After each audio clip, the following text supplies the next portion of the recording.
Hello citizens, how is it going and welcome back. And I'm going to come out and just say it, Erling Haaland will score 100 goals this season. Before I get into it, make sure to hit the like and subscribe buttons as always. And now let's start from the beginning. So when we went in for Erling Haaland, when it was announced that we'd signed him, I expected a few things from him. I expected him to score goals. I expected him to win us matches. I expected him to score hat-tricks. And I expected him to win us trophies. And I said earlier in the season, you know, he's going to take us kicking and screaming to a trophy. Whatever trophy that is, Carabao Cup, FA Cup, Champions League, Premier League, he's going to take us to something kicking and screaming, whether we want it or not. But he's exceeded everything I thought he was going to be.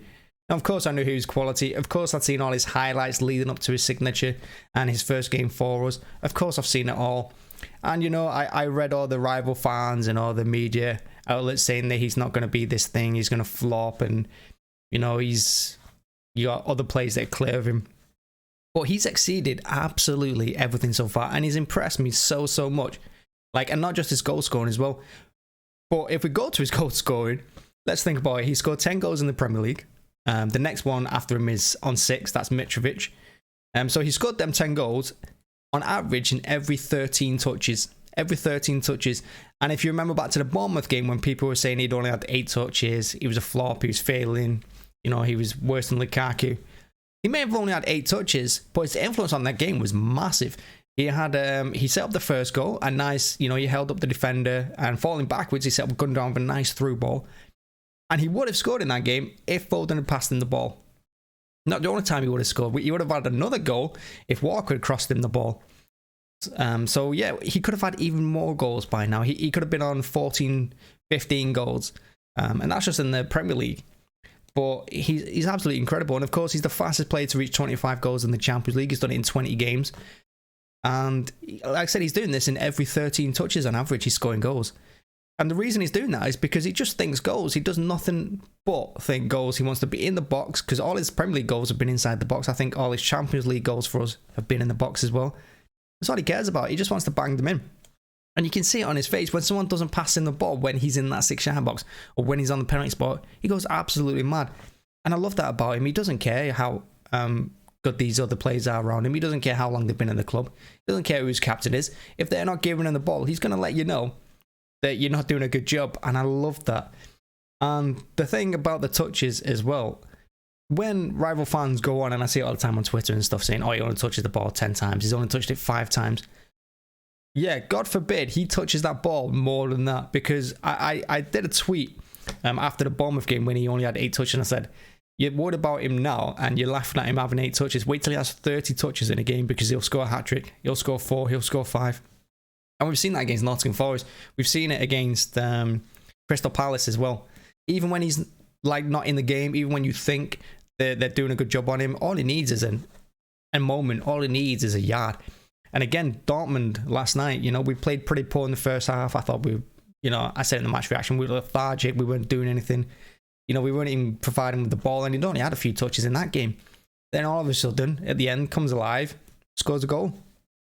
You know, an amazing goal too at that.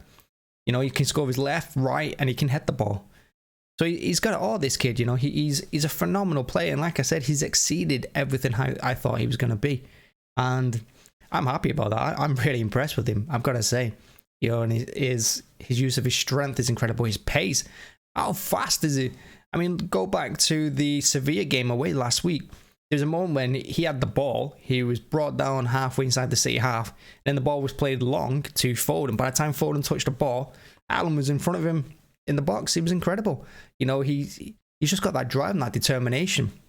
And I think he offers us so much more than I expected him to. And I think we're kind of spoiled, because if you look at last season as well, we played the entire season without a striker. And you saw some of the chances we wasted, or the amount of times we'd crossed the ball in the 6-yard box and no one was there. It was so frustrating to watch, and we still finished as the highest scorers. You know, we still have players on 20 plus goals. We're still winning the Premier League. So what can this guy bring? Well, he brings that 6-yard box threat. You know, he doesn't want to be anywhere else. He just wants to score.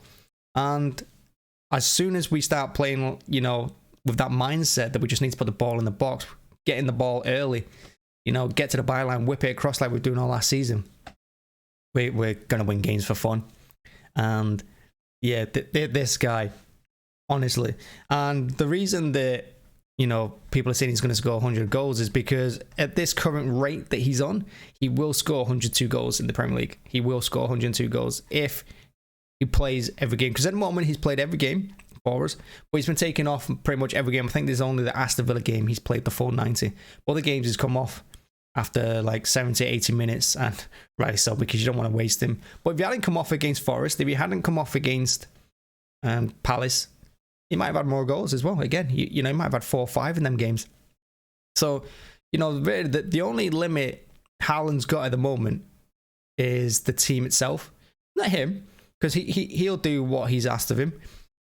It's the team behind him, the team giving him the ball. And like I said, the frustrating times for all those FPL managers is when Foden's not passing the ball, when Walker's not passing the ball. Every other time the ball lands to him, he's doing something with it. He's creating a chance. He's making a run constantly to open the space up for someone else to run into, like he did for the De Bruyne goal against Bournemouth. He's always thinking, he's always moving, he's always playing for the team. But he's also playing for himself. He's a little bit selfish in that sense, and I love that about him. And another thing that he's exceeded my expectations in, his mentality. You know, he came in with all this pressure, but you wouldn't think it. Look at him. You look at the videos of him in the interviews, and he's always laughing and joking. The one about Dortmund yesterday, when the interviewer told him, you know, and he said that Bournemouth have kept him quiet and stopped him from scoring. And then he laughed and said, well, they didn't stop me. It's true, you know, all this talk every single game and every conversation on this channel and other City channels and all the channels in general is that Haaland this, Haaland that. You know, will Haaland score? Haaland's going to get a hat-trick. The expectation on his shoulders. But it doesn't faze him. He doesn't care about it. He just goes at it again and he loves it. And he's smiling all the time. And before he'd scored, when we're going to beat 1-0 by Dortmund yesterday, there's a moment where the ball came in, he was sliding and he missed the ball and it went out for a goal kick. And the look on his face, you know, he kind of just laughed to himself. He's like, well, you know, going to land at my feet eventually. And it always does. It always does eventually. And the way, like I said, one of the reasons I think they say you're doing, we've kind of papered over a few cracks with Haaland as well, because if you look at how poor we've played in some games, you know, and I'm not saying he's won us a game on his own because he's had other players behind him, but we've been hot and cold in most games, like I've said before. And yesterday, Dortmund, we were cold until, you know, the ball landed, well, it wasn't landed at his feet, it landed at Stone's feet, who whacked it in from. But I don't think we would have won that game if we didn't have Haaland, because the chance that it was created for him was only a half chance. Really had no right to score it, but he did. And you look at other games as well where Villa, when De Bruyne crossed the ball in, you know, we're poor in that game, but then De Bruyne whips in the ball, back post, goes over the keeper. Great ball, by the way. The ball won us the game, but I don't think anyone else would have been in that position Haaland was in. Not from last season, they wouldn't have been. So he deserves a bit of credit for that as well. And he's also done another thing where he's taken the pressure away from Alvarez. Alvarez is coming in. How good is Alvarez, by the way? We all love him. I think every City fan on this planet loves him. We all want to see more of him. We all want him to play every single game. But he's gone under the radar a little bit of the media. He's gone under the radar of rival fans, and he's not really getting that attention because we've got Haaland and all the attention's on him. Haaland's taken that attention away from Alvarez, and he's kind of taken the attention away from City in general and put it all on his shoulders, and he's living up to the expectation there. Honestly, unbelievable player. Unbelievable. And I think he can score goals. I think he'll score a lot of goals this season. If he was to play 38 games in the Premier League, I think he'd have at least 50. I really do. Would he get 100? Maybe. Yeah, why not? Yeah, he's gonna get 100 goals if he plays 38 games in the Premier League. And the people who also say that, you know, he's only scoring these goals because he's at City and that anyone would score that for City. People weren't scoring like this for us in previous years under Pep. And if you look at other teams he was at Dortmund, he was at Leipzig, Molde. You know, he's still scoring goals for fun for them. He scores goals for Norway too. You know, you can't just lay it all on the all his success on City.